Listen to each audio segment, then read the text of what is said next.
మరి ఆదికాండం 1వ అధ్యాయం 25, 26, 27 వచనాల్లో మనం చూసినట్లయితే వాక్యము ఏమని సెలవిస్తుందంటే, దేవుడు మన స్వరూపమందు మన పోలిక చొప్పున నరులను చేయుదము. వారు సముద్రపు చేపలను సరిపోతుంది. దేవుడు అంట మానవులను ఎవరి స్వరూపమందు చేశాడు అంటే, దేవుడు మానవులను ఆయన స్వరూపము చొప్పున, ఆయన పోలిక చొప్పున మరి దేవుడు మానవులను చేశాడని బైబిల్లో ఆధారం ఉంది మనకు. మరి మానవులందరూ కూడా దేవుని పోలిక చొప్పున చేసింటే, దేవుని ప్రణాళిక చొప్పున చేసింటే, మరి ఎందుకు దేవుడు అనుగ్రహించి మహిమను పొందలేకపోతుంటున్నారు? బైబిల్లో మరి మానవులతోటి దేవుడు ప్రతినిత్యం కూడా సహవాసంలో ఉండేది. మరి దేవునితో ప్రతిరోజు కూడా మాట్లాడుతుండే ఆ సమయంలో మరి ఇక్కడ ఎప్పుడైతే పాపము మరి వారి జీవితంలోకి ఎంటర్ అయిందో, ఆజ్ఞను అతిక్రమించారో, తద్వారా లోకంలోనికి మరి ఆ పాపము అనేది ఈ భూమి మీదకి వచ్చి ఉంటుందని మనం అనేక పర్యాయాలు మనం ధ్యానిస్తూ వస్తుంటున్నాం. కనుక బైబిల్లో మనము ఆత్మీయత జీవితంలో కొనసాగుతున్నటువంటి తరుణంలో మరి ప్రతి ఒక్క వ్యక్తి కూడా నశించిపోకుండా ఉండడానికి, మరి ఏ ఒక్క వ్యక్తి కూడా భూమి మీద మరి క్రీస్తును అనుభవించకుండా ఏ ఒక్క వ్యక్తి కూడా నశించిపోకుండా ఉండడానికి ఆయన మన కొరకు భూమి మీదకి పంపబడ్డాడు. ఆయన మన కొరకు మరి ఒక త్యాగాన్ని మన కొరకు చేసి ఉన్నాడు. ఎందుకంటే ప్రతి ఒక్క వ్యక్తిని కూడా విమోచించాలి. దేని నుండి విమోచించాలి అంటే, ఈ లోకంలో ఉన్నటువంటి భ్రష్టత్వం నుండి, ఈ లోకంలో ఉన్నటువంటి పాపము నుండి, ఈ లోకంలో ఉన్నటువంటి చెడు నుండి, ఈ లోకంలో ఉన్నటువంటి అసహించుకునే వాటి అన్నిటి నుండి మరి ప్రతి ఒక్క వ్యక్తిని కూడా ఆయన విమోచించడానికి ఆయన పరమును విడిచి మరి 2026 సంవత్సరాల క్రితము ఆయన మనందరి కొరకు ప్రాణ త్యాగం చేసి ఉంటున్నాడు.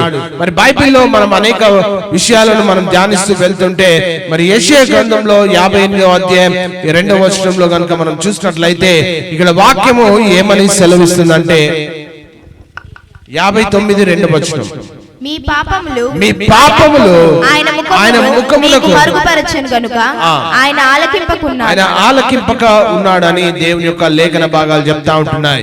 ఈ వాక్య భాగంలో మనము స్పష్టంగా మనం చూసినట్లయితే ఈ వాక్యంలో 2 అంశాలు స్పష్టంగా మాట్లాడుతున్నాయి. ఏంటంటే, మొదటిది పాపము, రెండోది ముఖము అనే మాటను మనం చూస్తూ ఉంటున్నాం.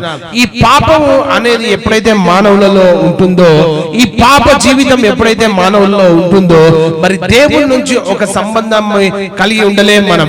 ఎందుకంటే ఒక మాటలో చెప్పాలంటే, మరి పాపము దేవుడు ఇద్దరు కూడా ఫ్రెండ్స్ కాదండి. ఎందుకంటే రెండు వేరే వేరేగా ఉంటా ఉంటున్నాయి. కనుక మనము దేవునితో సహవాసాన్ని, దేవునితో సంబంధాన్ని కలిగి ఉండాలని ఆయన దేవుని యొక్క ప్రణాళికలో భాగంగా మరి యేసుక్రీస్తు భూమి మీదకి పంపబడి ఉందని మరి లేఖన భాగాలు స్పష్టంగా చెప్తా ఉంటున్నాయి. ఈ లేఖన భాగాల్లో క్షుణ్ణంగా మనం చూసినట్లయితే, పాపములంట ఆయన ముఖమునకు మరుగుపరచెనంట.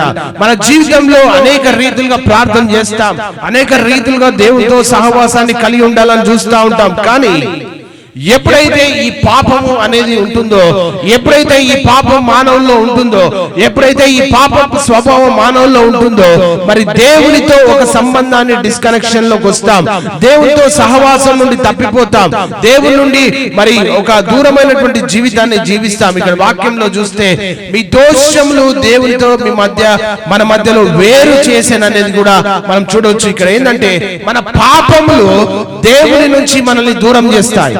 ఎందుకు దూరం చేస్తాయంటే, పాపపు స్వభావం. ఎందుకంటే ఆయనలో ఉన్నది పరిశుద్ధత, ఆయనలో ఉన్నది యథార్థత, ఆయనలో ఉన్నటువంటి సత్యము, ఆయనలో ఉన్నటువంటి నీతి. ఆ నీతివంతమైనటువంటి జీవితంలో మానవులందరూ కూడా మరి క్రీస్తును పోలి ఈ భూమి మీద మరి జీవించాలి. వాక్యంలో చూస్తే దేవునితో సంబంధమైనటువంటి మనిషి మరి ఆది మానవులుగా మనం చూస్తూ ఉంటున్నాం. ఇక్కడ చూస్తే ఆదికాండం 3వ అధ్యాయం 8వ వచనంలో కనుక మనం చూసినట్లయితే, ఇక్కడ ప్రతిరోజు కూడా దేవుడు మరి ఆది మానవులతో మరి మాట్లాడుతూ సహవాసాన్ని కలిగి మరి దేవుని రూపంలో చేయబడినటువంటి వ్యక్తులతో మరి మాట్లాడుతూ జీవిస్తూ వారితో సహవాసం చేస్తూ వారితో ఒక సన్నిహిత సంబంధంలో మరి దేవుడు ఉంటా ఉంటున్నాడు. ఇక్కడ చూస్తే ఇక్కడ చల్లపూటను ఆదామును అతని భార్యయు తోటలో సంచరించుచున్న దేవుడైన యెహోవా స్వరమును విని దేవుడైన యెహోవా ఎదుటికి రాకుండా తోట చెట్ల మధ్యను దాగుకొనగా. ఈ వాక్యంలో మనం చూసినట్లయితే చల్లపు పూట ఆదాము అతని భార్యయు తోటలో సంచరించున్న దేవుడైన యెహోవా స్వరము విని, ఇక్కడ చూస్తే ఈ వాక్యంలో ఏమని చెప్పబడుతుందంటే దేవుడైన యెహోవా ఎదుటికి రాకుండా తోట చెట్ల మధ్యను దాగుకొనగా. ఎందుకు దాగుకున్నారు అంటే ఇంతకుముందు మనం చూసినట్లయితే దేవుని పోలిక చొప్పున దేవుని స్వరూపమందు చేయబడినటువంటి మాట చూసినట్లయితే ఆ వాక్యంలో దేవునితో ఒక సంబంధాన్ని కలిగి ఉండే. ఎప్పుడైతే వాక్యంలో మనం క్షుణ్ణంగా పరిశీలన చేస్తే ఆ పాపము ఎప్పుడైతే వారిలోకి వచ్చిందో అక్కడ నుంచి వారితో సహవాసం అనేది డిస్కనెక్ట్ అయింది. ఇక్కడ చూస్తే దేవుడైన యెహోవా ఎదుటికి రాకుండా చెట్ల మధ్యలో దాక్కొనగా అనే మాట మనం చూస్తుంటున్నాం. ఎందుకు దాక్కుంటున్నారు అంటే పాపము వచ్చిన వెంటనే వారికి కలిగింది ఏంటంటే భయం కలిగింది. ఎందుకు భయం కలిగిందంటే దేవుని యొక్క ఆజ్ఞను అతిక్రమించడం వల్ల, దేవుని మాటను ధిక్కరించడం వల్ల, దేవుని చిత్త ప్రకారం జీవించకుండా మరి దేవుని యొక్క ఉద్దేశ ప్రకారము, దేవుని ఆజ్ఞల ప్రకారము, దేవుని యొక్క సంకల్పం చొప్పున జీవించాల్సినటువంటి మానవులు దేవుని స్వరాన్ని ఎప్పుడైతే వినగానే వారు దాక్కున్నారంట, భయపడ్డారంట. సంబంధాన్ని తెగిపోయింది. ఎందుకంటే పాపము ప్రభుత్వం చేస్తున్నటువంటి ఆ తరుణంలో 10వ వచనంలో చూస్తే మరి నేను తోటలో నీ స్వరము వినినప్పుడు దిగంబరినిగా నుంటిని గనుక భయపడి దాగుకొంటినని. ఇక్కడ చూస్తే దిగంబరత్వం అనేది బైబిల్లో ఇక్కడ రాయబడింది. ఎందుకు ఇంత ముందుకు తెలియలే ఈ మాట అంటే అంతకు ముందుకు పాపం ఎప్పుడైతే వీరిలోకి రాకముందు వారు దేవుని మహిమతోటి నింపబడ్డారు. ఆ మహిమ దేవుని యొక్క మహిమ చేత వారు ఆ నింపబడినటువంటి తరుణంలో వారికి దిగంబరత్వం అనేది ఎందుకు తెలియలేకపోయింది. పాపం మనిషిని దేవుని సన్నిధి నుండి పారిపోయేటట్టు చేస్తుంది. ఎందుకంటే మరి పాపపు స్వభావంతో దేవుని నామాన్ని మహిమపరచలేం, పాపపు స్వభావంతో దేవుని ఆరాధించలేం, పాపపు మనసుతో దేవుని మీద మనము దృష్టి ఉంచలేం. కనుక వాక్యంలో మనం చూసినట్లయితే మరి రోమీయులకు రాసిన పత్రిక 3వ అధ్యాయం 23వ వచనంలో ఏ భేదమును లేదు, అందరూ పాపం చేశారు, దేవుడు అనుగ్రహించి మహిమ నుండి పొందలేకపోతున్నారు. ఆది మానవులు దేవుడు వారిని సృష్టించినప్పుడు దేవుని మహిమ చేత నింపబడ్డారు. ఎప్పుడైతే పాపం వచ్చిందో అప్పుడు సపరేషన్, ఆ వ్యత్యాసము లేకపోతే ఆ సంబంధం అనేది తెగిపోయింది. అయితే ఈ పాపపు స్వభావముతో నిత్య రాజ్యానికి వెళ్ళాలి అంటే వెళ్ళగలుగుతారా మానవులు? పాపపు స్వభావంతో నిత్య రాజ్యానికి వెళ్ళాలి అంటే సాధ్యమేనా? వాక్యంలో మనం చూసినట్లయితే దేవుని యొక్క లేఖన భాగాల్లో మనం చూస్తే ఈ పాపపు స్వభావంతో దేవునితో మనము సంబంధాన్ని కొనసాగించలేము. ఆ పాపపు స్వభావంతో మనం ఉంటే మన ప్రార్థనకు జవాబు రాదు, దేవుడి ముఖాన్ని మరుగు చేసుకుంటాం. అక్కడ ఏమని రాయబడింది? 59వ అధ్యాయం 2వ వచనంలో ఏమని రాయబడింది? అక్కడ మీ పాపములు ఆయన ముఖమునకు ఆయన ఆలకింపక ఉన్నాడంట. అంటే దేవునితో ఒక సంబంధాన్ని డిస్కనెక్ట్ అయిపోతే మన ప్రార్థనకు జవాబు రాదు. ఏంటి పాపము? చెప్పండి, ఏంటి పాపము? పాపము మనిషిని దేవుని నుండి పారిపోయేటట్టు చేస్తుంది. ఆది మానవులు చేసింది కూడా అదే. దేవునితో ఒక సహవాసంలో ఉన్నటువంటి వారు ఒకటేసారి దాచుకోవడానికి వెళ్ళారు. ఎందుకంటే పాపము. ఈరోజు మన జీవితంలో ఏ పాపం మనల్ని ఇబ్బంది పెడుతుంది? మన జీవితంలో ఏది మనల్ని ఇబ్బంది పెడుతుంది? మన జీవితంలో క్రీస్తుకు ఇష్టం లేని మనలో ఏది ఉన్నా అది దేవుని రాజ్యానికి మనలో చేర్చదండి. అందుకొరకు కాదు ప్రభు అయినటువంటి యేసు క్రీస్తు మన కొరకు మరణించింది. అందు నిమిత్తం కాదండి దేవుడు 2026 సంవత్సరాల క్రితము ఆయన ప్రాణత్యాగం చేసి. ఏ భేదం లేదంట, ఏ భేదం లేదు. ప్రపంచంలో ఏ వ్యక్తికి భేదం లేదు. ఆ నల్లవారైనా కావచ్చు, తెల్లవారైనా కావచ్చు, మరి కలర్డ్ పీపుల్ అయినా కావచ్చు, ఎవరైనా కావచ్చు, ఏ భేదం లేదు. పాపము అనే మాటను బైబిల్ నొక్కి చెప్తుంది. ఎందుకంటే ఈ పాపపు స్వభావంతో దేవుణ్ణి మనం మహిమపరచలేం. ఈ పాపపు స్వభావంతో మనము దేవుని రాజ్యానికి మనం చేర్చలేం. నువ్వు పరముకు చేర్చాలనేదే ఆయన సంకల్పం. నువ్వు దేవుని రాజ్యానికి చేర్చబడాలన్నది ఆయన ఉద్దేశం. నువ్వు దేవుని రాజ్యంలో ఒక వ్యక్తిగా, ఒక నాటబడిన వ్యక్తిగా ఉండాలన్నదే అందు నిమిత్తమే ఆయన ప్రాణ త్యాగం చేశాడు. అయితే ఎందుకు చాలా మందిని చూస్తే ఎందుకు దేవునితో సహవాసం చేయలేని పొజిషన్ లో ఉన్నారు? ఎందుకు దేవునితో ఒక ఉద్దేశం కలిగి మరి దేవుని ప్రణాళిక చొప్పున నడవాల్సినటువంటి మానవులు ఎందుకు దూరం అయితే వస్తున్నారంటే ఒకటే ఒక ఆన్సర్: పాపము మనల్ని దేవుని నుంచి దూరం చేస్తుంది. ఏ భేదం లేదు, అందరూ పాపం చేస్తే మరి ఎవరు వెళ్ళాలి పరలోక రాజ్యం? ఎవరు వెళ్ళాలి దేవుని స్థానానికి? మరి ఎవరి కోసం పరలోక రాజ్యం ఏర్పాటు చేయబడిందంటే మొదటి ఆదాము ఎప్పుడైతే పాపంలోకి వచ్చాడో ఆ ప్రణాళిక పరముక్కు చేర్చడానికి అది నిర్వీర్యం అయిపోయింది. అందుకనే మరలా దేవుడు ఆయన సొంత కుమారుని మన కొరకు పంపి ఉన్నాడు. యేసుక్రీస్తు రక్తంలో ఎవరైతే కడగబడతారో, యేసుక్రీస్తు రక్తంలో ఎవరైతే విమోచించబడతారో, యేసుక్రీస్తు రక్తంలో ఎవరైతే పరిశుద్ధపరచబడతారో వారికి ఆ స్థానము దక్కుతుంది. ఈ రాత్రికాల వేళలో ఒక్కరికైనా మినహాయింపు లేదండి, అందరూ పాపం చేశారు. ఆ పాపపు స్వభావంతో దేవుని రాజ్యానికి మనం చేర్చబడాలి. ఇర్మియా గ్రంథంలో 17వ అధ్యాయం 9వ వచనంలో మనం చూస్తే 17:9 హృదయం అన్నిటికంటే మోసమైందంట. అది ఘోరమైన వ్యాధి కలది, దాని గ్రహింపగలవాడెవడు? అయితే ఇక్కడ వాక్యం ఏం చెప్తుందంటే హృదయం అన్నిటికంటే మోసమైందంట. ఎందుకు మోసమైంది అంటే ఇప్పుడు దేవునితో సంబంధం అనేది మన శరీరంతో కాదు, మన హృదయంతో డీల్ చేసుకోవాలి. ఫస్ట్ మన హృదయం దేని చేత నింపబడాలి అంటే దేవుని వాక్యం చేత నింపబడాలి. నీ హృదయంలో దేవుని వాక్యం ఉండాలి. దేవుని వాక్యం లేకుండా నీ జీవితంలో ఏది ఉన్నా అది ఏది కూడా దేవుని యొద్ద చేర్చబడాలి. అందుకనే మనం డీల్ చేయాల్సినటువంటి అంశం ఏంటంటే మన హృదయం. మొదటగా నీ హృదయము దేని చేత నింపబడింది? నీ హృదయము దేవుని వాక్యం చేత నింపబడిందా? నీ హృదయము లేకపోతే లోకాశల చేత నింపబడిందా? ఒకవేళ లోకాశల వైపు నువ్వు వెళ్తే దేవుని రాజ్యానికి నువ్వు చేర్చబడాలి. ప్రతి ఒక్క వ్యక్తి కూడా మనము నిన్నటి దినమున ధ్యానించుకున్నాం ఏంటంటే 3:16 యోహానులో మనం అక్కడికి వెళ్ళాం. కానీ అక్కడ ఏముందంటే ప్రతి ఒక్క వ్యక్తి కూడా ఒక్క వ్యక్తి కూడా నశింపక నిత్య జీవం వెళ్ళాలంటే క్రీస్తే శరణ్యం. నీ జీవితంలో నీ పాపాలు క్షమించబడాలని, నీ పాపాలు తుడిచివేయబడాలని నువ్వు దేవుని కొరకు ఏం చేస్తున్నావు?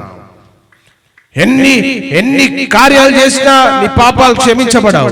క్రీస్తు దగ్గరికి వచ్చినప్పుడు మాత్రమే మన పాపాలు క్షమించబడతాయి. ఇక్కడ వాక్యం చెప్తుంది ఏంటంటే హృదయం అన్నిటికంటే మోసకరమైందంట. నీ హృదయంలో దేవుని వాక్యం ఉందా? నీ హృదయంలో లోకాశలు ఉన్నాయా? ఎప్పుడైతే లోకాశలతోటి నీ హృదయం నింపబడిందో, లోకాశలు అంటే చెడు వ్యసనాలు, లోకాశలు అంటే లోకంలో ఉన్నటువంటి భ్రష్టత్వం అంతా మనలో ఉందా? ఈరోజు పరీక్షించుకోవాల్సినటువంటి సమయం ఆసన్నమైంది. ఎందుకంటే పాపం అనేది బాహ్య ప్రపంచానికి సంబంధించిన విషయం కాదు. పాపం అనేది మన హృదయంలో ఉంటుంది. మన హృదయము ఒకసారి పరిశీలన చేసుకోవాలి. ఈ రాత్రికాల సమయంలో పరిశుద్ధాత్మ దేవుడు నీతో మాట్లాడులాగున నీ హృదయం సిద్ధపరచుకోవాలి. ఎందుకంటే దేవుడు మన హృదయంలో ఏదన్నా చూపిస్తే దాన్ని దేవునితో సరి చేసుకునే వారంగా ఉండాలి. ఎందుకంటే వాక్యం చెప్తుంది ఏంటంటే హృదయమే మనల్ని తప్పు రాంగ్ డైరెక్షన్ లోకి తీసుకెళ్తుందంట. నీ హృదయము దేవుని వాక్యం చేత నడిపించబడుతుందా? ఎందుకంటే హృదయం అన్నిటికంటే మోసకరమైంది, అది ఘోరమైన వ్యాధి కలది, దాన్ని గ్రహింపగల. నీ హృదయంలో ఏ చెడు ఉందో ఈరోజు దాన్ని గ్రహించలేకపోతున్నావేమో, దాన్ని గుర్తించలేకపోతున్నావేమో. అది ఈ రాత్రికాల సమయంలో దాంతో మనం డీల్ చేయాలి. మన హృదయంలో దేవుని వాక్యానుసారమైనటువంటి జీవితం మనం జీవించకపోతే ఆయన త్యాగము నీ జీవితంలో వ్యర్థమైపోతుంది. ఎందుకంటే క్రీస్తును అనుసరించాల్సినటువంటి మనము దేని కొరకు జీవిస్తున్నాం.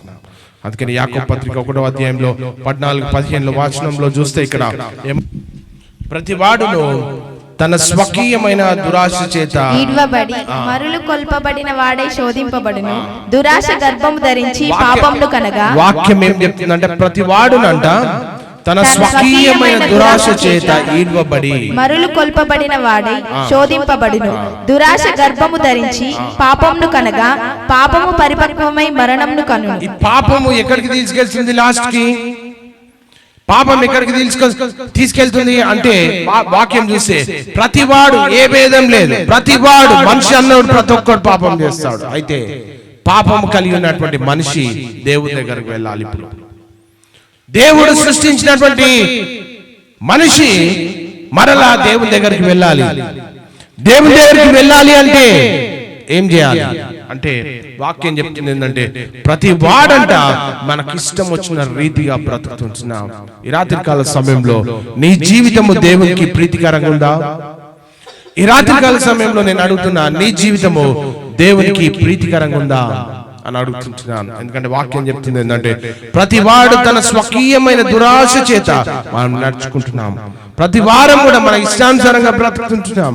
లోకము దాని ఆశ గతించిపోతుందంట. కానీ దేవుని చిత్తాన్ని ఎవరు నెరవేరుస్తారు? ఏంటి దేవుని చిత్తం అంటే, యేసుక్రీస్తు నీ కొరకు ఎందుకొరకు వచ్చాడు, నీ కొరకు ఎందుకొరకు ప్రాణం పెట్టాడు, ఆయన ఎందుకొరకు రక్తం చిందించాడు, ఎందుకొరకు ఆయన ప్రాణ త్యాగం చేశాడు. అది నీకు తెలియకపోతే మన జీవితంలో పాపంలోనే మగ్గిపోతాం. వాక్యము స్పష్టంగా చెప్పబడుతుంది ఏంటంటే, తన స్వకీయమైన దురాశ. ఈరోజు నీ హృదయంలో ఏ దురాశ ఉంది? నీ హృదయంలో ఏ పాపం నిన్ను ప్రభుత్వం చేస్తుంది?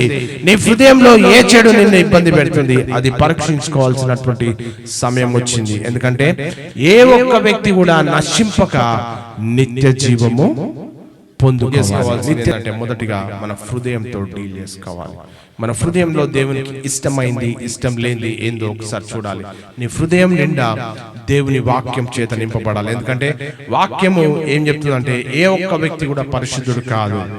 మనం చెప్పగలుగుతామా నేను పరిశుద్ధుడని? వాక్యం చెప్తుంది, ప్రతి వాడు తన స్వకీయమైన దురాశ చేత ఈడవబడి మరులు కోల్పబడిన వాడై శోధింపబడతాడు. నువ్వు శోధింపబడుతున్నటువంటి తరుణంలో నువ్వు శోధనలు ఎక్కడి నుంచి వస్తాయి? అపవాది అయినటువంటి సాతాను నుండి వస్తాయి. నా జీవితము అయిందా? ఎంతమంది చెప్తారు నా జీవితం క్రీస్తుకి అంకితమైందని? అంకితం అవ్వాలంటే ఏం చేయాలి? అంకితం అవ్వాలంటే ఏం చేయాలి? ఒకవేళ నీ జీవితంలో పాపం ప్రభుత్వం చేస్తుందేమో, ఒకవేళ నీ జీవితంలో చెడు ప్రభుత్వం చేస్తుందేమో, ఒకవేళ నీ జీవితంలో త్రాగుడు ప్రభుత్వం చేస్తుందేమో, ఒకవేళ నీ జీవితంలో వ్యసనాలు ప్రభుత్వం చేస్తుందేమో, వాటి నుండి బయటికి వచ్చి దేవా నన్ను క్షమించు, ఎందుకంటే నా జీవితంలో పాపం ఉంది, నా జీవితంలో చెడు ఉంది, నా జీవితంలో నా మోసం ఉంది, నా జీవితంలో నీకు ఇష్టం లేని అన్ని ఉన్నాయి ప్రభువా. నేను ఈ రాత్రికాల సమయంలో నీ తట్టు చూస్తున్నా. ఎందుకు నీ తట్టు చూడాలి? ఎందుకు దేవుని తట్టు చూడాలి అంటే, ఏ ఒక్క వ్యక్తి కూడా నశించిపోవడం మనకి ఇష్టం లేదండి. నువ్వు నశించిపోయే స్థితిలో ఉన్నావేమో, నీకు కావాల్సింది యేసయ్య. నీకు కావాల్సింది యేసయ్య. నీ జీవితంలో యేసుక్రీస్తు లేకుండా నీ జీవితంలో ఎన్ని కలిగి ఉన్నా అవి ఏవి కూడా నిత్య రాజ్యానికి తీసుకెళ్ళవు. అందుకనే అడగాల్సిన ప్రశ్న, నా జీవితము క్రీస్తుకు అంకితమైందా? ఈ గడిచిన కొద్ది దినాలుగా మనము ఈ యొక్క సిలువ ధ్యానంలో మనము ధ్యానిస్తూ వస్తుంటున్నాం. ఎందుకొరకంటే యేసుక్రీస్తు ప్రతి ఒక్కరిని కూడా పరముకు చేర్చడానికి ఆయన మరణ త్యాగం చేశాడు, ప్రాణ త్యాగం చేశాడు, రక్తాన్ని చిందించాడు. అయితే నీవు క్రీస్తు కొరకు ఏం చేస్తున్నావు? అందుకనే ప్రశ్న, నీ జీవితము క్రీస్తుకు అంకితమైందా? ఎంతమంది చెప్తారు నా జీవితం క్రీస్తు? దేవుని వాక్యం చెప్తుంది ఏంటంటే, ప్రతివాడు తన స్వకీయమైన దురాశ మనలో ఉంటే, ఏంటి ఆ స్వకీయమైన దురాశ? పాపం. ఏంటి ఆ స్వకీయమైన దురాశ?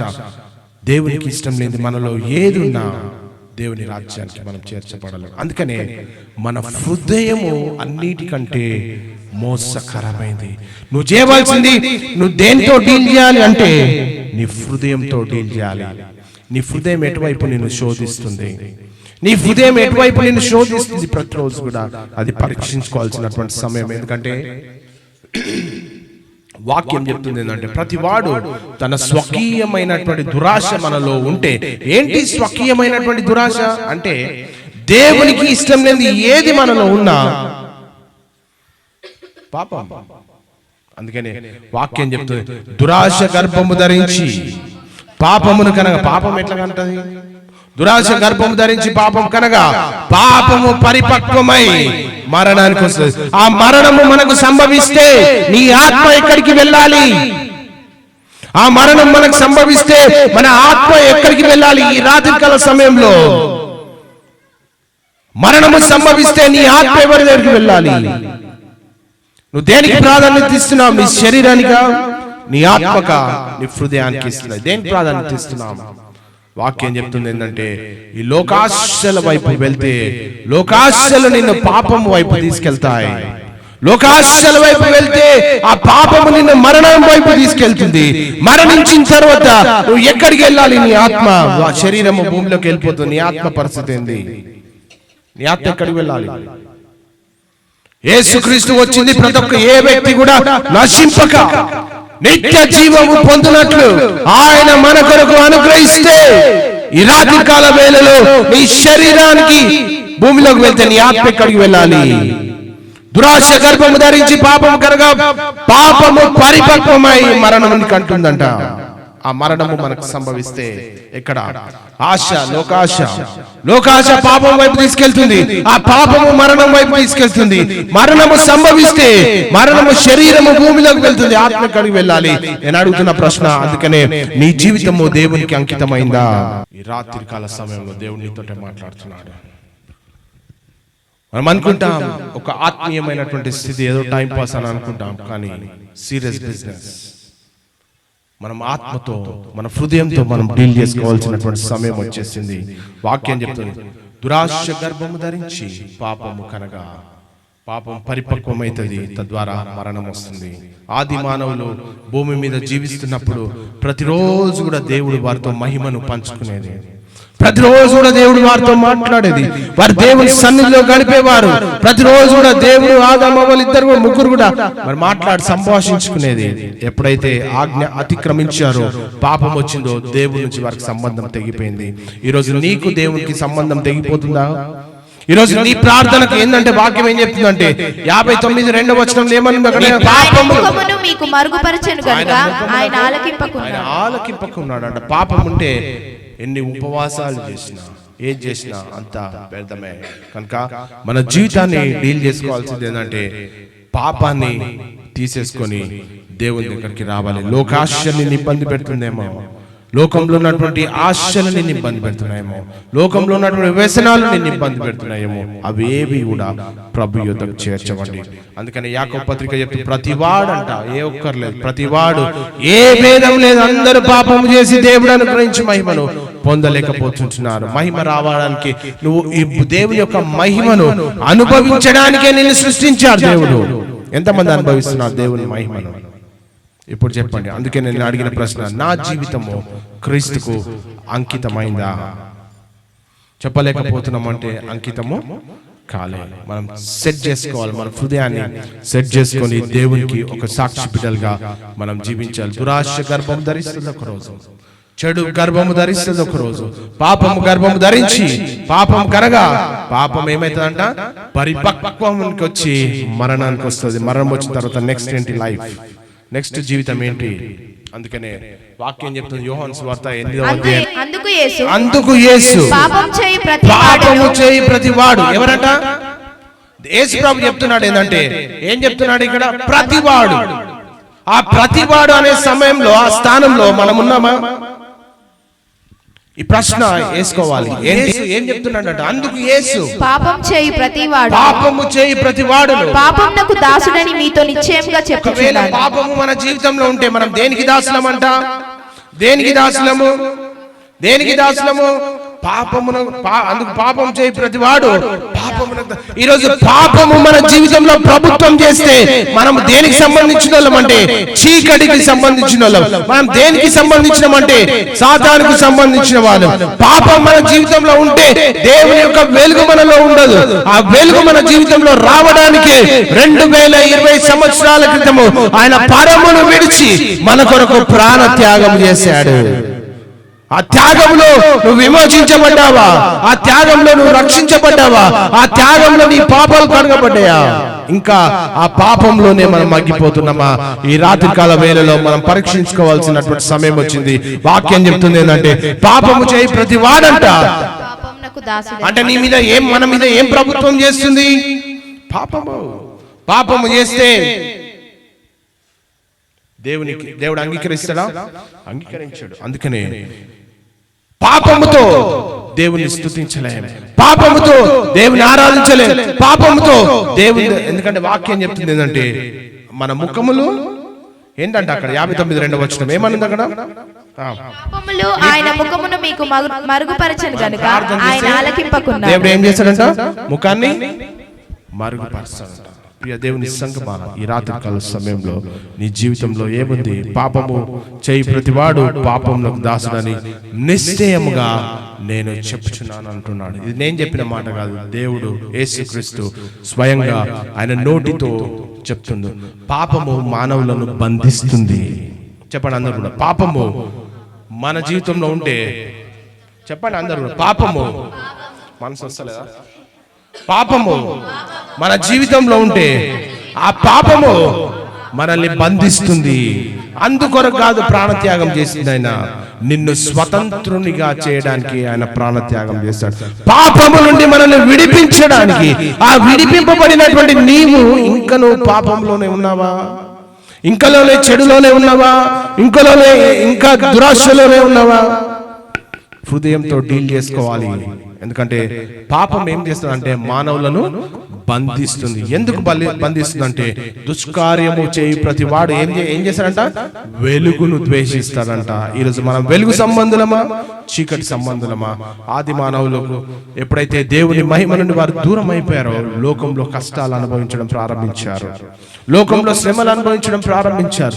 లోకంలో మరి పాపము భయంకరంగా మరి విస్తరిస్తున్నటువంటి తరుణంలో దేవుని మహిమ నుండి వారు డిస్కనెక్షన్ లోకి వచ్చారు. ఈరోజు మన జీవితంలో పాపం ఉందేమో, మన జీవితంలో చెడు ఉందేమో, మన జీవితంలో పాపము మనల్ని బంధిస్తుందేమో, మనము సరి చేసుకోవాల్సినటువంటి సమయం వచ్చింది. హెబ్రీయులకు రాసిన పత్రిక 3వ అధ్యాయం 13వ వచనంలో చూస్తే, నేడు మీరు ఆయన శబ్దము వినిన ఎడల కోపము పుట్టించినప్పటి వలె మీ హృదయములను కఠినపరచుకొనకూడని ఆయన చెప్పాను గనుక పాపము వలన కలుగు భ్రమ చేత మీలో ఎవడునూ కఠినపరచబడకుండునట్లు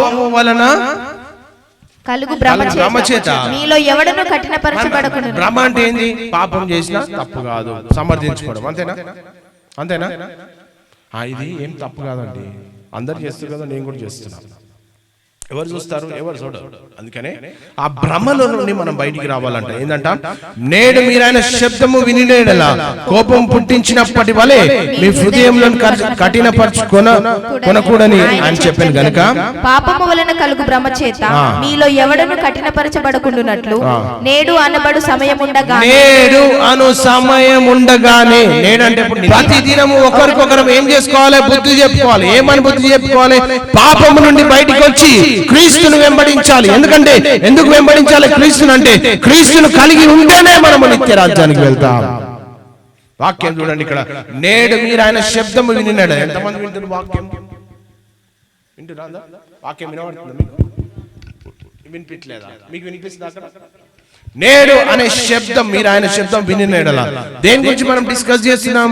క్రీస్తు గురించి. క్రీస్తు నీకు బోధింపబడుతున్నాడు. పాపము నువ్వు నిర్లక్ష్యం చేస్తే దేవుని రాజ్యానికి మనం చేర్చబడలేము. అందుకని వాక్యంలో చూస్తే, నేడు మీరు ఆయన శబ్దము వినిన ఎడల కోపము పుట్టించినప్పటి వలె మీ హృదయములను కఠినపరచుకొనకుండా ఆయన చెప్పాను గనుక పాపము వలన కలుగు భ్రమ చేత మీలో ఎవడును కఠినపరచబడకుండునట్లు నేడు అనే సమయం ఉండగానే. సమయం ఉందా మనకి? నేడు అనే సమయం ఒక గంట తర్వాత 10 నిమిషాల తర్వాత ఏమైతుందో మనకు తెలియదు. అందుకనే గడిచిన కొద్ది దినాలుగా నేను చెప్తూ వస్తున్నా, నీ జీవితము క్రీస్తుకు అంకితమైందా? నేడు అనే శబ్దము సమయం ఉండగానే, నేడు మీరు ఆయన శబ్దము వినిన ఎడల కోపము పుట్టించినప్పుడు మీ హృదయములను కఠినపరచుకొనకూడని ఆయన చెప్పాను గనుక పాపము వలన కలుగు భ్రమ చేత మీలో ఎవడునూ కఠినపరచబడకుండునట్లు నేడు అనబడు సమయం ఉండగానే ప్రతి దినమును ఒకరినొకడు బుద్ధి చెప్పుకొను. 9:13కు నీ హృదయం ఎట్లుంది దేవునితో? ఈ ప్రశ్న ఒకసారి మనల్ని మనం అడుగుకుందామా? మన హృదయం ఎట్లుందో దేవుని దగ్గర? దేవా, నా హృదయము ఎట్లుంది నీతోటి? ఒకవేళ దేవుడు ఏమైనా చూపిస్తుండా?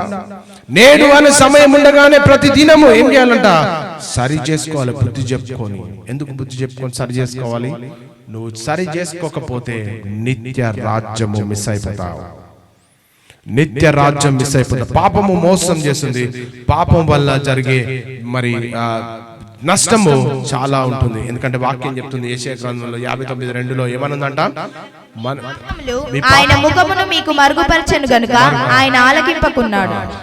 ఆయన ఆలకింపకున్నాడు అంటే దేవునితో ఒక విభజన కలుగుతుంది. మానవులకు పాపం మనలో ఉంటే దేవునితో ఒక విభజన కలుగుతుంది. నీకు విభజన రావాలా లేకపోతే దేవునితో అంటు కట్టబడాలా, అది ప్రశ్న.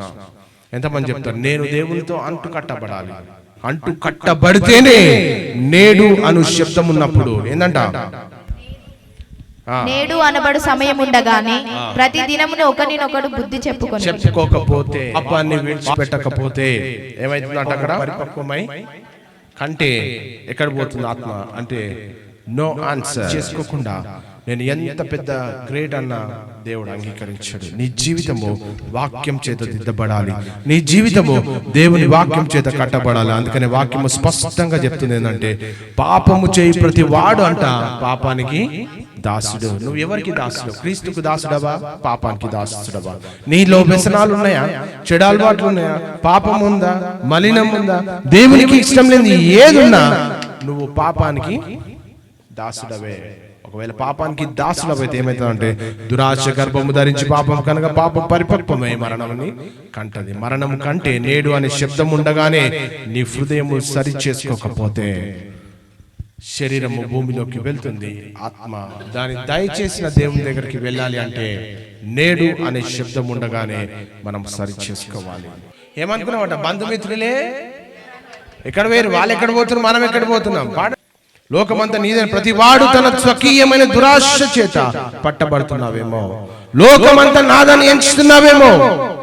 ఆ లోకమే విడిచిపెట్టాల్సిన సమయం వస్తుంది. ఆ లోకము విడిచిపెట్టే సమయం వచ్చేసరికి నీ హృదయంలో క్రీస్తు ఉంటే దేవుని నిత్యత్వంలోకి నువ్వు చేర్చబడతావు. ఒకవేళ పాపం చేయి ప్రతి వాడు పాపమునకు దాసుడుగా ఉంటే మాత్రము లోకము నిన్ను విడిచిపెడుతుంది, దేవుడు కూడా మనల్ని విడిచిపెడతాడు. ఎక్కడ పోవాలి?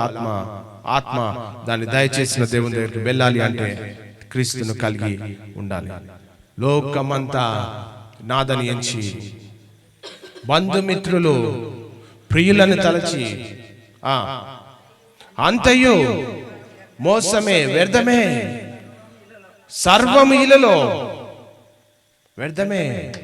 ఆ వ్యర్థమైన దాని గురించి నువ్వు ప్రాకులాడితే నిత్య రాజ్యానికి నువ్వు వెళ్ళవు. ప్రియ దేవుని సంగమా, ప్రసంగి గారు చెప్తుంది ఏంటంటే సూర్యుని కింద చేసి ప్రతి కార్యము వ్యర్థమే. వ్యర్థమైన దాన్ని నువ్వు అనుసరిస్తే నిత్య రాజ్యాన్ని, నిత్య మహిమను మిస్ అయిపోతావు. అందుకొర కాదు యేసుక్రీస్తు 2026 సంవత్సరాల క్రితము పరమును విడిచి మన కొరకు ప్రాణ త్యాగం చేసింది. ఒకవేళ పాపము నిర్లక్ష్యం చేస్తే దేవుని రాజ్యాన్ని మిస్ అయిపోతాం. అందుకొర కాదు యేసుక్రీస్తు మన కొరకు మరణించింది, సమాధి చేయబడింది, పునరుత్థానుడైంది. ఆయన పునరుత్థానుడైంది ఎందుకొరకంటే సంఘాన్ని పైకి తీసుకువెళ్ళడానికి. ఎత్తబడే గుంపులో నువ్వు ఉండాలి అంటే పాపాన్ని నిర్లక్ష్యం చేస్తే ఎత్తబడే గుంపులో మనం ఉండము. మనం అనుకుంటాం నేను దేవునితో సరిగానే ఉన్నా. ఒకసారి అందుకే అడుగుతున్న ప్రశ్న, నా జీవితము క్రీస్తుకు అంకితమైందా? యోహాను సువార్త 8:34 అందుకు యేసు పాపం చేయి ప్రతి వాడును పాపమునకు దాసుడని మీతో నిశ్చయముగా చెప్పుచున్నాను. ఎవరు? పాపము చేయి ప్రతి వాడు పాపమునకు దాసుడు. అందుకనే ఒక వెసులుబాటు ఏంది? ఆ వెసులుబాటు క్రీస్తు వైపు, క్రీస్తు తట్టు మనం చూడాలి.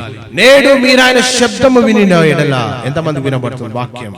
కోపము పుట్టించినప్పటి వలె మీ హృదయంలో కఠినపరచుకొనకునని ఆయన చెప్పాను గనుక పాపము వలన కలుగు భ్రమ చేత మీలో ఎవడును నేడు అను సమయం ఉండగానే ప్రతి దినమును ఒకరికొకడు బుద్ధి చెప్పుకొని. సమయం ఉండగానే ఏం చేయాలంట? ఒకరికొకరు బుద్ధి చెప్పుకొని క్రీస్తు వైపు, క్రీస్తు తట్టు తిరగాలని లేఖన భాగాలు చెప్తా ఉంటాయి. 1:13 హబక్కూకు. నీ కన్ను దృష్టి దుష్టత్వం చూడలేనంత నిష్కలంకమైనది గదా. బాధించు వారు చేయు బాధను నీవు దృష్టింపజాలవు గదా. కపటులను నీవు చూచియు దుర్మార్గులు తమ కంటే ఎక్కువగా నీతిపరులను నాశనం చేయగా నీవు చూచియు ఎందుకు ఊరకున్నావు? ఎందుకు ఊరుకున్నాడు? దేవుడు పవిత్రుడు, పాపముతో సహవాసము చేయలేడు. దేవుడు ఎవరు? పవిత్రుడు. ఆ పవిత్రుడు ఎవరితో సహవాసం చేస్తాడు అంటే పవిత్రత కలిగి జీవించే వారితోనే సహవాసం చేస్తాడు. పవిత్రత కలిగి జీవించాలంటే నీలో క్రీస్తు ఉండాలి. పవిత్ర కలిగి జీవించాలంటే క్రీస్తు రక్తంలో కడగబడాలి. పవిత్ర రక్తంలో జీవించాలంటే మనం క్రీస్తు లేకుండా మన జీవితంలో ఎన్ని ఉన్నా అదంతా కూడా వ్యర్థమే. అందుకనే ప్రార్థనలకు అడ్డంకి ఏంటంటే 66వ కీర్తన 18వ వచనంలో చూస్తే, నా హృదయంలో నేను పాపము లక్ష్యము చేసిన యెడల ప్రభువు నా మనవి ఆలకింపక పోవును, వినకపోవును అని వాక్యం సెలవిస్తుంది. కనుక పాపముతో మనము డీల్ చేయాలి. పాపంతో మనం డీల్ చేసుకుంటే ఆయన త్యాగము నీ జీవితంలో సంతోషించబడుతుంది. ఆయన త్యాగము నీ జీవితంలో ఫలీకృతం అవుతుంది. ఆయన త్యాగము ద్వారా అప్పుడు నీ నామానికి, ఆయన నామానికి మహిమ కలుగుతుంది. నీ జీవితం ద్వారా ఈరోజు రాత్రి కాల వేళలో దేవుని నామానికి మహిమ వస్తుందా? నీ జీవితం ద్వారా దేవుని నామానికి అవమానం వస్తుందా? మనం చూసుకోవాల్సినటువంటి సమయం వచ్చింది. కనుక క్రీస్తు మనసు లేకుండా నువ్వు జీవిస్తే వ్యర్థమే. వాక్యము స్పష్టంగా చెప్తుంది ఏంటంటే రోమీయులకు రాసిన పత్రిక 6వ అధ్యాయం 23వ వచనంలో, ఏలయనగా పాపం వలన వచ్చు జీతము మరణము, అయితే దేవుని కృపావరము మన ప్రభువైన క్రీస్తు యేసునందు నిత్య జీవం అంట. చూసారా, ప్రభు అయినటువంటి క్రీస్తు ద్వారానే నిత్య జీవం. నీ జీవితంలో నిత్య జీవానికి వెళ్ళాలని ఎంతమంది ఆశపడుతుంటున్నారు? ఎంతమంది అనే శబ్దం ఉండగానే, నేడు అనే శబ్దం ఉండగానే ఏం చేసుకోవాలి? ఏం చేయాలంట? నేడు అనే శబ్దం ఉండగానే పాపము నుండి బయటకు వచ్చి క్రీస్తు తట్టు చూడాలి. చెప్పండి పక్కవారితో, నువ్వు విడిచిపెట్టి క్రీస్తును వెంబడించు. ఏం విడిచిపెట్టాలి? పాపాన్ని విడిచిపెట్టి, చెడును విడిచిపెట్టి, లోకాశలను విడిచిపెట్టి, దురాశలను విడిచిపెట్టి క్రీస్తు వైపు తిరిగితే, అయితే దేవుని కృపావరం ఏంటంటే మన ప్రభు అయినటువంటి యేసు క్రీస్తు నందు నిత్య జీవము. యేసు క్రీస్తు నందు మాత్రమే నిత్య జీవము. లోకంలో దేన్ని ఆశ్రయించిన నిత్య జీవానికి తీసుకెళ్ళదు. ఏది కూడా దేన్ని అనుసరించిన నిత్య జీవానికి వెళ్ళదు. అందుకొరకు కాదు యేసు ప్రభు మరణించింది. మానవులు ప్రతి ఒక్కరు కూడా దేవుడు ఉన్నటువంటి స్థానానికి మనం వెళ్ళాలి. మనం అనుకుంటాం మనం చేసే తప్పులు ఎవరు చూడలే. భూమి మీద చాలా మంది మనుషులు ఏం చేస్తారంట, అనేక తప్పులు చేస్తారు.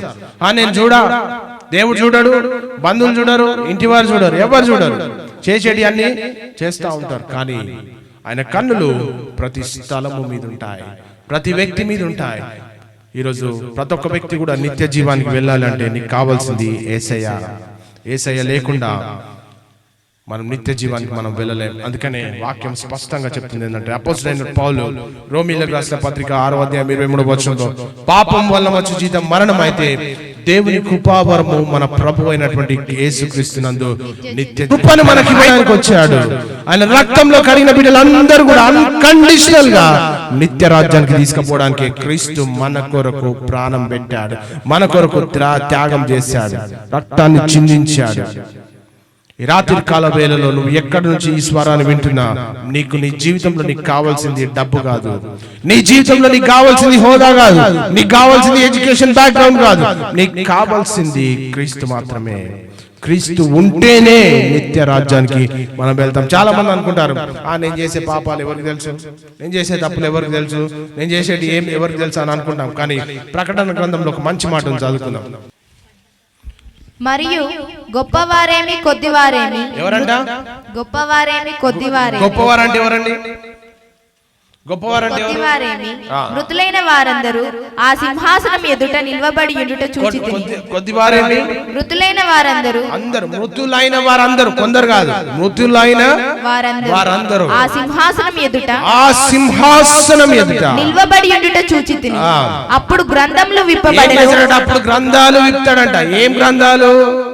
మన హిస్టరీ గ్రంథాలు, మన చరిత్ర గ్రంథాలు ఉన్నాయా? మన చరిత్ర గ్రంథాలు విప్పుతాడంట. అప్పుడు ఆ గ్రంథాలు విప్పబడెను. మరియు జీవ గ్రంథమును వేరొక గ్రంథము విప్పబడెను. జీవ గ్రంథమును వేరొక గ్రంథం విప్పుతాడంట. రైట్.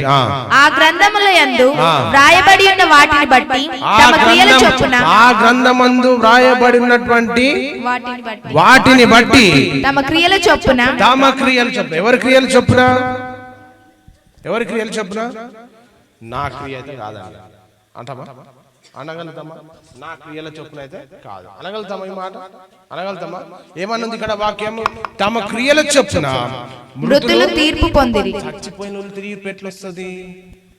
లోకమంతా ఎంచి అంతయు మోసమేగా వ్యర్థము సర్వము. ఎందుకొరకు మన ప్రయాస? ఎవరి కొరకు ఈ జీవితము? దేవుడు చెప్తున్నాడు ఏంటంటే, ఆ గ్రంథములో యందు వ్రాయబడి ఉన్న వాటిని బట్టి తమ క్రియల చొప్పున మృతులు తీర్పు పొందుతారంట. మృతులు తీర్పు పొందితే ఏమైతుంది? ఇక్కడ చూద్దాం. సముద్రము తనలో ఉన్న మృతులను కూడా అప్పగిస్తాడంట. సముద్రం ఏం చేస్తాడంట? మనం ఏమనుకున్నాం? ఆ నీళ్ళల్లో పడి చచ్చిపోయింది. సముద్రం కూడా దేవునికి ఏం చేస్తాడంట? ఇక నా సముద్రంలో కూడా దుంకి చచ్చిపోయినాక వాడు కూడా తీర్పు తీర్చాను దేవుని అప్పగిస్తాడు. చూడండి వాక్యం, సముద్రంలో తనలో ఉన్న మృతులను అప్పగించిన మరణము పాతాళ లోకంలో వాటి వశమున మృతులను అప్పగించాడు. పాతాళ లోకంలో ఉన్నటువంటి మృతులను కూడా అప్పగించాను. ఏ క్రియల చేత నువ్వు పట్టబడున్నావు? మనం చేసే క్రియలు దేవుని నామానికి మహిమ వస్తుందని అనుకుంటాం. మనం చేసే పనుల ద్వారా దేవుని నామానికి మహిమ వస్తుంది అనుకుంటాం. మనం చేసే పనులతోటి దేవుడు ఆశీర్వాదాలు వస్తాయని అనుకుంటాం. కానీ మన క్రియలు మంచివైనను సరే, చెడ్డమైనను సరే, వారి వారి క్రియల చొప్పున ప్రతిఫలం రావాల్సిందే. ప్రతిఫలం రావడానికి కాదు. 2026 సంవత్సరాల క్రితం ఆయన పరమును విడిచి మన కొరకు ప్రాణత్యాగం చేసింది. సముద్రంలో తనలో ఉన్న మృతులను ఏం చేస్తారంటే, సముద్రం తనలో ఉన్న మృతులను అప్పగిసి, సముద్రంలో ఉన్న మృతులు కూడా అప్పగించబడతారంట. ఎక్కడ పోతుంది మన ఆత్మీయ స్థితి? ఈ రాత్రి కాల సమయంలో నేడు అనే శబ్దం ఉండగానే, నేడు అనే శబ్దం ఉండగానే ఏం చేయాలంట? సరి చేసుకోవాలి. ఇక్కడ చూడండి, ఇక్కడ పాతాళ లోకమున వాటి వశంలో ఉన్న మృతులను అప్పగించాను. చూడండి ఇక్కడ వాక్యం, వారిలో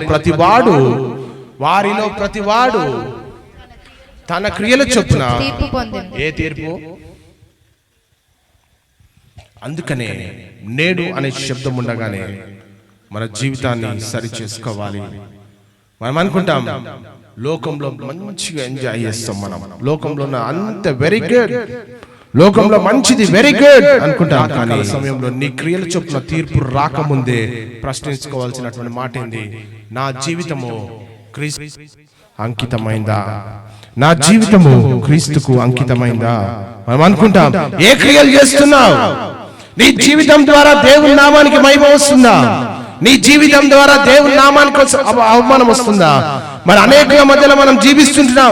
మనం అనుకుంటున్నాం నేను క్రీస్తు కొరకు బ్రతుకుతున్నా, క్రీస్తు కొరకు జీవిస్తున్నా అంటున్నాడు. కానీ మన క్రియలు ఆయనకు ప్రీతికరంగా లేకపోతే ఆయన తీర్పులోకి వచ్చేస్తాం. అంతే, తన క్రియల చొప్పున తీర్పు పొందేది. 14వ వచనం ఏం చెప్తుందంటే, మరణమును మృతుల లోకమును అగ్నిగుండంలో పడవేయబడెను. ఎక్కడ పడతారంట? అగ్నిగుండంలోకి మనం వెళ్తాం. అందుకొరకేనా క్రీస్తు వచ్చింది? అందుకొరకేనా క్రీస్తు వచ్చింది? అందుకొరకేనా 2026 సంవత్సరాల క్రితము ఆయన పరమును విడిచి మన కొరకు ప్రాణత్యాగం చేసింది? అందు నిమిత్తమేనా? ప్రియా దేవుని సంగమా, మరణమును మృతుల లోకమును అగ్నిగుండంలో పడవేను.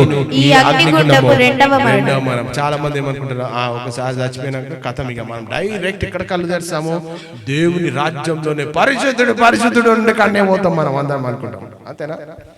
భూమి మీద మరణించగానే డైరెక్ట్ ఎక్కడ పోతాము? పరిశుద్ధుడు ఉండే కాడ మనం కూడా పోతామని అనుకుంటాం. అక్కడ తీర్పు తీర్చే స్థానం ఒకటి ఉంది. దేవుడు ఎక్కడ కూర్చున్నాడంట? ఆయన సింహాసనం ముందు కూర్చున్నాడు. ఆ సింహాసనం దగ్గరికి వచ్చిన తర్వాత వాని క్రియల చొప్పున తీర్పు తీర్చబడుతుంది. మంచికి నీ క్రియలు దేవుని నామాన్ని మహిమపరిచే రీతిగా ఉంటే పరలోక రాజ్యానికి నువ్వు వెళ్తావు, దేవుడున్న స్థానానికి. మన క్రియలు దేవుడు విప్పినప్పుడు, దేవునికి ఇష్టం లేకుండా మన క్రియలు ఉంటే నిత్య నరకానికి వెళ్తావు. అదే వాక్యం చెప్తుంది. మరణమునకు మృతుల లోకం అగ్నిగుండంలో పడైపోయిను. ఇదే రెండవ మరణం. కనుక మనము దేవుని కొరకు ఒక నీతివంతమైనటువంటి జీవితాన్ని మనము దేవుని కొరకు సరి చేసుకొని ఒక నీతివంతమైనటువంటి జీవితంలో మనం జీవించాలి. లోకాశల వైపు నీ మనసు గుంస్తుందేమో, లోకాశల వైపు నువ్వు వెళ్తున్నావేమో, లోకాన్ని అనుసరించడానికి నువ్వు వెళ్తున్నావేమో, ఈ రాత్రికాల సమయంలో దేవుడు పిలుస్తున్నాడు ఏంటంటే నీ నేడు అనే శబ్దం ఉండగానే నీ మనసును సరి చేసుకోవాల్సినటువంటి సమయం వచ్చింది. లోకం మనకేమి ఇవ్వదండి. లోకంలో ఉన్నటువంటి డబ్బు మనకేమి ఇవ్వదు, బంధువులు ఏమి ఇవ్వరు. ప్రియ దేవుని సంగమా, మనము సృష్టించబడింది మన జీవితాల ద్వారా దేవుని నామానికి మహిమ రావడానికి. దేవుడు నేను సృష్టించింది నీ జీవితం ద్వారా దేవుని నామానికి మహిమ తీసుకురా. చివరిగా ఒక వచనం మనం చదువుకొని మనం ముగించుకుందాం. ఎఫెసీలకు రాసిన పత్రిక 2వ అధ్యాయం 10వ వచనం. ఎఫెసీలకు రాసిన పత్రిక 2వ అధ్యాయం 10వ వచనం. మరియు వాటి యందు మనము నడుచుకొనవలెనని, వేటి యందు? దేవుని చిత్త ప్రకారమా, దేవుడు ముందుగా సిద్ధపరిచిన సత్క్రియలు చేయుటకై మనం జీవించాలి. ఏం చేయడానికి? సత్క్రియలు చేయుటకై. మనము క్రీస్తు యేసునందు సృష్టింపబడిన వారమై ఆయన చేసిన పని అయి ఉన్నాము. ఏం చేయడానికి? సత్క్రియలు చేయడానికి. నువ్వు ఏ క్రియలు చేస్తున్నావు ఈరోజు? మన క్రియల ద్వారా దేవుని నామానికి అవమానం వస్తుందా? మన జీవితం ద్వారా దేవుని నామానికి మహిమ వస్తుందా? వాక్యం చెప్తుంది ఏంటంటే మనము ముందుగా దేవుడు మన కొరకు ఏం నిర్ణయించాడు? ఆది మానవులను దేవుడు సృష్టించినప్పుడు వారు కష్టపడకుండా ఉండడానికి సమస్తము దేవుడు వారి కొరకు సృష్టించాడు. సమస్తము వారి కొరకు చేయబడింది, సమస్తము వారి కొరకు నిర్మించబడింది. అయితే ఎప్పుడైతే పాపం వచ్చిందో దేవుని మహిమ నుండి వారు దూరం అయిపోయారు. ఇక్కడ చూస్తే మనము దేవుడు ముందుగా నిర్ణయించిన సిద్ధపరిచిన సత్క్రియలు చేయుటకై మనము క్రీస్తు యేసునందు సృష్టింపబడిన వారమై ఉన్నాం. సత్క్రియలు చేయడానికి నిన్ను నిర్మించాడు దేవుడు భూమి మీద. ఈరోజు ఏ క్రియలు చేస్తున్నాం? మన జీవితం ద్వారా దేవుని నామానికి మహిమ వస్తుందా? మన జీవితం ద్వారా దేవుని నామానికి అవమానం వస్తుందా? ప్రియ దేవుని సంగమా, ఈ రాత్రికాల వేళలో మనల్ని మనము పరిశీలన చేసుకునే వారంగా ఉండాలి. ఈరోజు యేసుక్రీస్తు మన కొరకు పంపబడింది మనల్ని రక్షించడానికి, మనల్ని విమోచించడానికి. ఇక్కడ వాక్యం చెప్తుంది, సత్క్రియలు చేస్తావా లేకపోతే దుష్క్రియలు చేస్తావా? అది మన మీద ఆధారపడి ఉంటుంది. నువ్వు సత్క్రియలు చేస్తే దేవుని రాజ్యానికి వెళ్తావు. దుష్క్రియలు చేస్తే దుష్కార్యం చేయి ప్రతి వాడును ఏం ద్వేషిస్తాడంట? వెలుగును ద్వేషిస్తాడంట. మనం అనుకుంటున్నాం, నేను దేవుని దగ్గర పోతున్నా, నేను ప్రార్థన చేస్తున్నా, లేకపోతే నేను అగ్ని చేస్తున్నాను అనుకుంటాం. కానీ నువ్వు అవి సత్క్రియలా లేకపోతే దుష్క్రియలా? సత్క్రియలు దేవుని దగ్గర నడిపిస్తాయి, దుష్క్రియలు వెలుగును ద్వేషిస్తాయి. ఈ రాత్రి కాల వేళలో మత్తయి సువార్త 1వ అధ్యాయం 21వ వచనంలో వాక్యం ఏం చెప్తుందో అంటే, తన ప్రజలను వారి పాపం నుండి ఆయనే రక్షించను గనుక ఆయనకు యేసు అను పేరు పెట్టదు అని అంట. యేసు వచ్చింది ఎందుకంట? మనుషుల పాపముల నుండి ఆయన రక్షించడానికి ఆయన యేసుక్రీస్తు మన కొరకు పంపబడెను. ఈ రాత్రి నేడు అనే శబ్దం ఉండగానే మన జీవితాలను సరి చేసుకుందాం. నేడు అనే శబ్దం ఉండగానే నువ్వు దేవునికి ఇష్టం లేని క్రియలున్నాయా, దుష్క్రియలున్నాయా, సత్క్రియలున్నాయా ఒకసారి పరిశీలన చేసుకోవాలి. ఎందుకంటే మరి నేడు అనే శబ్దం ఉండగానే క్రీస్తులో మనము మన జీవితాన్ని సరిచేసిన ప్రజలను వారి పాపంలో ఆయన రక్షించిన కనుక ఆయనకు యేసు అను పేరు పెట్టదు అనే మాటను మనం ధ్యానించాము. ఈ రాత్రికాల సమయంలో దేవుడు గ్రంథాలు విప్పేటప్పుడు నీ హృదయము, నీ క్రియలు దేవునితో మాట్లాడతాయి. ఈరోజు చెడు క్రియలు ఉన్నాయా, పాప క్రియలు ఉన్నాయా, దేవునికి ఇష్టం లేని ఏది మనలో ఉన్నా మన జీవితాన్ని సరి చేసుకోవాలి. అందరం కూడా ధ్యానపూర్వకంగా దేవుని సన్నిధిలో మనం ప్రార్థన చేస్తాం. అయ్యా నా క్రియలు మాట్లాడతాయని విన్నాం ప్రభా. అయ్యా ఈ రాత్రికాల వేళలో ప్రభా నా జీవితాన్ని సరి చేయండి ప్రభా, నా జీవితాన్ని కడగండి ప్రభా. నాయన అయ్యా మరి నా జీవితంలో నీకు వ్యతిరేకమైన పాపం ఉందా ప్రభా? అయ్యా నీ వాక్యం చెప్తుంది ప్రభా, గ్రంథములు విప్పబడునని వాక్యం చెప్తుంది. జీవ గ్రంథం అనే వేరొక గ్రంథం విప్పబడెను. ఆ గ్రంథంలో ఎందుకు రాయబడి ఉన్న వాటిని బట్టి తమ క్రియల చొప్పున తీర్పు పొందుతారంట.